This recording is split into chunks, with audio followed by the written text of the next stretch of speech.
Hi friends, good morning. आज मैं आपको एक नई जड़ी बूटी की जानकारी दूंगी। अगर मेरी जानकारी आपको अच्छी लगती है तो वीडियो को शेयर, लाइक एंड सब्सक्राइब जरूर करना। तो इस जड़ी बूटी का नाम है कोश पुष्पी और कनकौआ और कंचट। कई नामों से वैसे और भी अपनी भाषाओं में अलग अलग से जानते हैं, लेकिन हम इसे ज़्यादातर कोश पुष्पी के नाम से ही जानते हैं।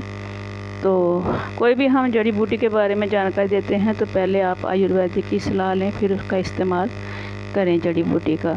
तो ये जड़ी बूटी जो है ये बरसात के मौसम में होती है, जो कि गाँव में तो बहुत ज़्यादा ही मिलती है, क्योंकि ये खेतों के चारों तरफ फैली होती है, या सड़कों के। यहाँ भी खेत है हमारे साथ, तो घर के सामने, तो यहाँ पे जो है खाली जगह पड़ी है, तो उसके बीच में ये काफ़ी बूटी लगी हुई है। तो ये एक तरह जैसे टर्टर वाइन का प्लांट होता है उस तरह से ये होती है इसकी जड़ें। तो ये आपको अगस्त से लेकर तो जनवरी के महीने तक ये बूटी आपको मिलेगी। तो इसके जो फ्लावर होते हैं नीले कलर के होते हैं, तो सुबह खिलते हैं और 11 बजे तक ये बंद हो जाते हैं। तो देखिए अब ये 11 का टाइम है, तो अब ये थोड़े बंद हो गए हैं। तो सुबह जब खिलते हैं तो ऐसे लगा जैसे छोटी सी बगिया में काफ़ी छोटे छोटे फूल खिले हों, तो बहुत ही प्यारे लगते हैं जब ये खिले होते हैं। तो जब आप इसकी पत्तियों को हाथ से मसलेंगे तो ऐसे लगता है जैसे कोई चिकनापन होता है, जबकि इसमें फाइबर बहुत ही होता है, तो जो हमारे पेट के लिए काफ़ी लाभदायक है। तो बीमारियों की बात करते हैं तो ये जो है कब्ज में उदर विकार, पथरी विकार, बवासीर और मूत्र रोग, कुष्ठ रोग, वात, पित्त, कफ और चर्म रोग में ये काम आती है। तो अगर ये बूटी आपके पास है तो आगे पीछे आपके यहाँ कहीं है तो आप इसका इस्तेमाल कर सकते हैं। तो इसकी अगर आपके पास नहीं भी है तो आपको कहीं, जैसे आप शहर में रहते हैं या कहीं जहां आपको ये जड़ी बूटी अगर कहीं बाहर जाते हैं तो आपको दिखाई देती है, तो आप इसका चूर्ण बना के भी रख सकते हैं।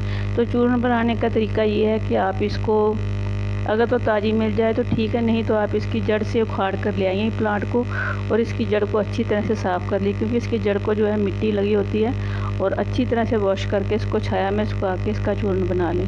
और चूर्ण लेने का तरीका ये होता है कि आप इसका जो है 1 से 2 ग्राम तक इसका चूर्ण इस्तेमाल कर सकते हैं।